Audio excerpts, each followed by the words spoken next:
Hi, my name is Craig Bothwell. I'm an agricultural consultant with SAC Consultancy. Today what we're going to be looking at is the new slurry storage regulations and the new regulations involved around slurry spreading. So as of the 1st of January 2022, farmers need to be aware that there's new legislation in place. So as of that date, the controlled activity regulations for the water environment have been updated to now include the 2003 SAFO regulations, which stands for silage, slurry and agricultural fuel oils regulations. So what that meant was there was two different points as to where farmers could look for guidance, but now these have all been amalgamated into one source of regulation. So along with those regs, there's been 6 new general binding rules. So the 2 general binding rules that we're going to be looking at today are General Binding Rule 32, which involves the storage of slurry, and also General Binding Rule 18, which involves both the storage of slurry and the application of fertilisers. So although we're not going to go into too much detail in this video today, there is a great question and answers section on the Farm Water Scotland website. So if you have a log on to that, you can see a lot of commonly asked questions of farmers that have asked questions involving with these new rules. So you can get the specific details there. And the detailed general binding rules are available on both Farm Water Scotland's website and the SEPA website. So the 6 new general binding rules that have been introduced. So General Binding Rule 29 consolidates the SAFO rules on making and storage of silage in bales or bulk bags. GBRs 30 and 33 relate to the treatment of lightly contaminated silage and slurry through a constructed farm wetland. GBRs 31 and 32 relate to the consolidation of the SAFO rules on the storage of silage and slurry.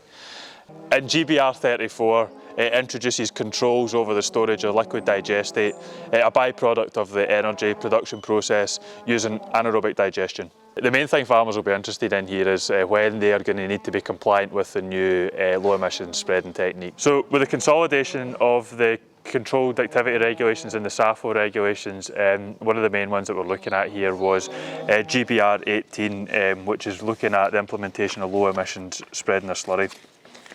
So the rules are all available on both the Farm Water Scotland website as well as SEPA website, but the main ones to note are that there's a phased in period of when farmers will have to comply with the new regulation on the ban on the splash plates. So the ban on the splash plates, the main reason being of reducing the amount of ammonia lost to the environment, but as well as using the low emission spreading techniques also going to give the farmer more available nitrogen, so hopefully going to cut down on that spreading bill for fertiliser and for the purchase of bagged fertiliser.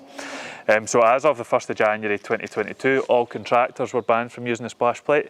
As of the 1st of January 2023, any farm that had more than 200 beef units or 100 dairy cows were banned from using the splash plate. So for the 200 beef units, to work that out, 1 beef unit is 1 suckler cow. For any animal less than 2-year-old, that's half a beef unit. So roughly 140, 150 suckler cows keeping calves to a year old, that's going to be more than the 200 beef units, meaning that as of the 1st of January 2023, the splash plate will be banned.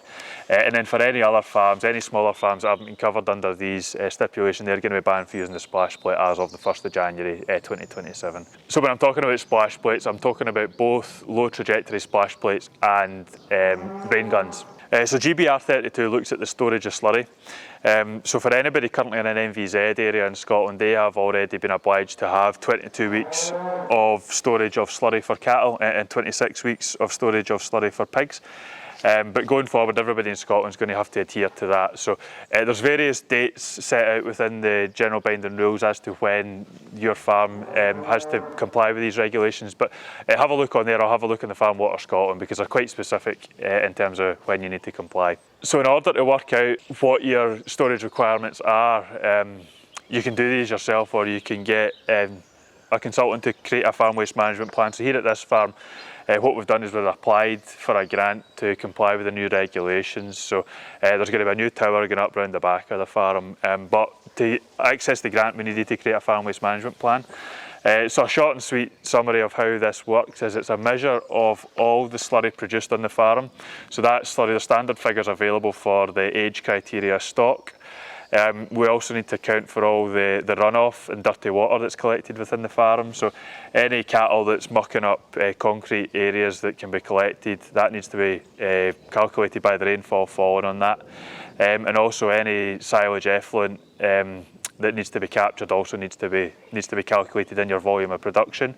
We then compare the volume of production with your existing storage. So you can see here behind me we've got a tower, so you'll know the capacity of that, but bearing in mind that for towers you need to leave a 300mm freeboard when calculating the capacity, and for any lagoons you need to leave a 750mm freeboard when calculating capacity. So here at this farm what we've got is we've got slats, we've got chains that are bringing the slurry into a sump at the front here, and then the sump's getting pumped up and into the slurry tower. So I think roughly we were about 3 months storage here, and with the building of this new tank round the back, that's going to take us up to 6 months of slurry storage. So we're exceeding the 22-week storage here by 4 weeks to take us up to 6 months. So the other addition to the regulations is that every farm in Scotland, regardless of whether you've got slurry or farmyard manure, needs to create a RAMS map. So a RAMS map's a risk assessment for manures and slurries.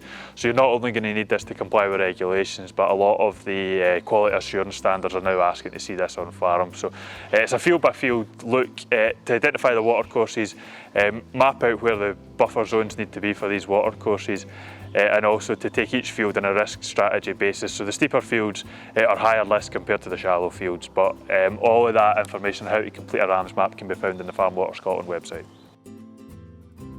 Well, we're here today at Preston Farm and Kipps Farm with King permission of Scott Aitken, and we're here today really to have a look at what Scott's plans are for adhering with the 22-week storage requirement for slurry storage. So Scott, thank you very much for having us. No problem. Scott, could you talk us a little bit about your winter housing system here at Kipps? We have 200 suckler cows calving in the spring. The cows are bedded on the straw and are scraped out 3 times a week. They are also, the scrapings out are piled round in the midden.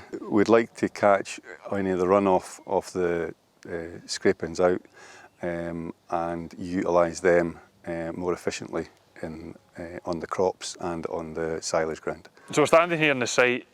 What we've done at Kipps here is we've created a farm waste management plan. So Scott, I think roughly you're about 3 months storage of slurry up the back. And what we're going to be putting up here is we're going to be putting up another tower of the same size of the one that we've just seen round the back there, Scott. So at the time that we applied for the grant, the 22 weeks storage, it wasn't compulsory then, but as we've seen in the evidence that we showed so far, that it will become compulsory for farmers. Why did you go ahead and look at doing this tower before the rules were in place? Well, so we could catch the runoff of the midden when we scrape out, to utilise it better, and so we weren't spreading slurry in the winter time when we didn't need to be spreading that, to try and catch it and make better use of it. So come the point where this tower goes up, we're going to have a reception pit here. The slurry is going to get pumped down from the system that's sort of further up into the farm, and we'll be increasing our capacity here. So really you'll be able to keep slurry here up until April time and get it on in the springtime, just to make more use of that nitrogen. Another rule that's been included with these new updates is that we now need to notify SEPA 30 days in advance of starting any construction process. So Scott, you get the local guys out, how did that go? We got them out at the beginning and they were wanting to see where we wanted to put it. They agreed with the site where we were, but they did ask questions on why we were putting it in this specific place, and to make sure there was no water courses or drains nearby. We have a borehole at the other side of the shed here, and we have an open drain down here. We've had to put in a sluice down here so that if there is an accident, we have got something in place. So yeah, if there's an issue, there's a contingency plan in place. And it was good that SEPA worked with us. It was them that suggested that rather than us volunteering the information. So they're helpful guys to have out. So building warrant and planning permission were required here at this site to make sure the council were happy with what we're planning to do. So that's another thing you need to consider when planning such an infrastructure project like this.